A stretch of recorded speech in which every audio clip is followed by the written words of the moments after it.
Ao desenvolver um projeto de escapamento, nós não podemos nos preocupar só com o ronco da moto, porque o escapamento de uma moto, ela faz parte integral do seu visual, do seu design. Então, nós temos que se preocupar com cada detalhe na sua fabricação. O ângulo da curva, o acabamento da solda, o posicionamento da ponteira é fundamental para que você consiga um conjunto perfeito para a moto. No caso dessa moto, nós utilizamos as curvas em aço inoxidável e nós colocamos um dos modelos que vocês terão de opção, é o novo modelo Mega Blue. É uma ponteira fabricada em titânio que pesa apenas 750 gramas. Esse conjunto todo pesa 4 kg, aonde tivemos uma redução de peso em relação ao escape original de 4,5 kg. Essa moto já é super leve, ela pesa 191 kg com o tanque cheio, agora com escapamento de escape 4,5 kg mais leve. Agora vamos acelerar essa ponteira radical e essa moto fantástica para vocês terem uma ideia do ronco que ficou. Galera, antes de acelerar, vamos a algumas dicas de segurança.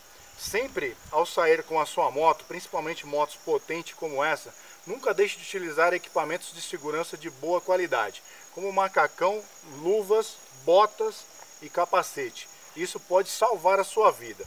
E além do mais, galera, antes de acelerar, peça a Deus para que Ele te acompanhe, guarde em cada quilômetro que você acelerar com a sua moto e cada curva que você contornar. Peça para que guarde seus amigos também, beleza, galera? Agora vamos ao que interessa, acelerar essa máquina potente com o sistema Full G-Escape.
Bom, galera, uma moto de 850 cilindradas, que oferece suspensão dianteira invertida e regulável, sistema de freio ABS, super potente e com um preço muito próximo das 600 cilindradas, ela tem tudo para dominar o mercado.